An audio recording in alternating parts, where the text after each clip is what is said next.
Bismillahirrahmanirrahim. Assalamualaikum warahmatullahi wabarakatuh. Nama saya adalah Muhammad Aikal Badin dan nombor metrik saya adalah 2212422679. Baik, hari ini kumpulan kami akan menerangkan tentang kesan belanjawan Malaysia tahun 2018 hingga 2021 terhadap kestabilan ekonomi di Malaysia. Jadi ini adalah isi pendengar kami yang terdapat 3 bahagian, iaitu yang pertama pengenalan kepentingan belanjawan, pengetahuan umum tentang kesan belanjawan terhadap kestabilan ekonomi dan juga gambaran tentang isu. Yang kedua, maklumat belanjawan 2018 hingga 2021, iaitu carta belanjawan 2018 hingga 2021, kekurangan belanjawan 2018 hingga 2020 dan yang terakhir langkah kerajaan menstabilkan ekonomi dari belanjawan 2021. Dan yang akhir sekali adalah penutup dan juga cadangan.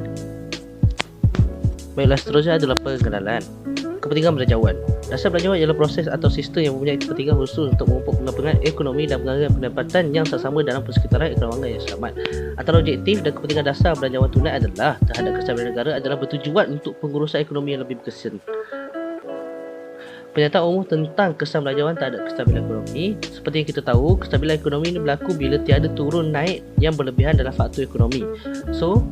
Dia turun naik dalam keadaan keluaran dalam negara kasar ataupun inflasi rendah dan stabil. Kestabilan negara bergantung kepada pelbagai pemberi ubah termasuk kemajuan teknologi, modal ihsan, kualiti infrastruktur, kedudukan geografi dan kos barang keperluan.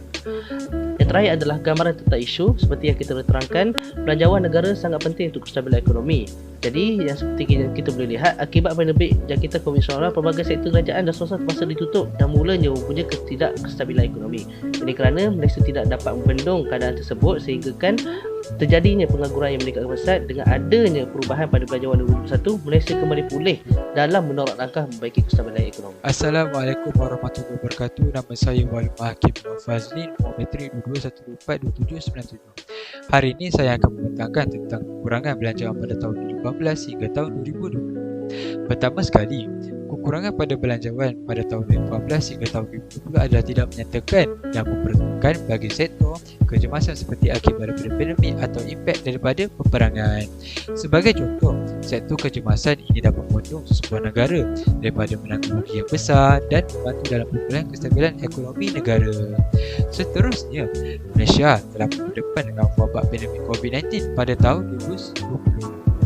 Disebabkan Malaysia yang dilanda wabak pandemik COVID-19 ini, COVID-19 telah pun menggugat dan memberi ancaman kepada kestabilan ekonomi negara.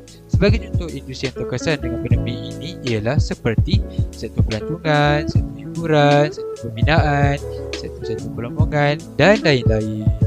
Di samping itu, banyak perniagaan dari pelbagai sektor telah pun berhentikan dan menghentikan operasi jualan mereka.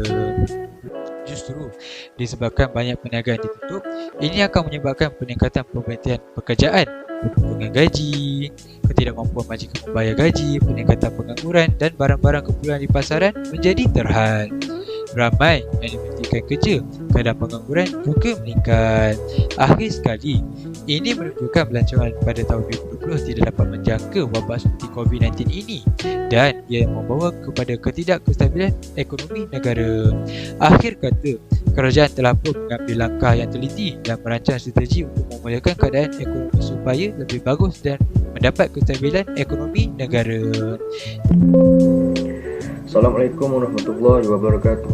Saya Muhammad Aiman Imran bin Ismail, nombor metrik 2212422658, akan menyambung langkah kerajaan menstabilkan ekonomi dari belanjawan 2021. Pada belanjawan 2021, terdapat kelebihan yang tinggi dari segi peruntukan dalam sektor ekonomi daripada tahun sebelumnya dengan adanya penambahan sektor baharu, iaitu kumpulan wang COVID 2019. Daripada kumpulan COVID 2019 ini, kerajaan mengambil langkah sewajarnya dengan pembelian alat-alat perubatan pencegahan COVID 2019, iaitu pembelian bekalan region, kit saringan, bahan guna habis, penyediaan peralatan PPE dan sanitizer kepada pihak-pihak KKM dan juga agensi pengurusan bencana negara.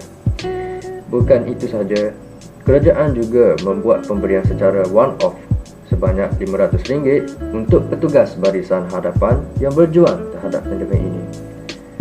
Akhir sekali, keadaan ekonomi pada belanjawan 2021 kelihatan semakin stabil dengan adanya penubuhan Majlis Pekerjaan Negara. di mana agensi ini membantu dan menstabilkan kadar pengangguran di Malaysia. Dengan adanya MPN ini, kadar pengangguran mencatatkan penurunan lebih kurang sebanyak 24,400 orang.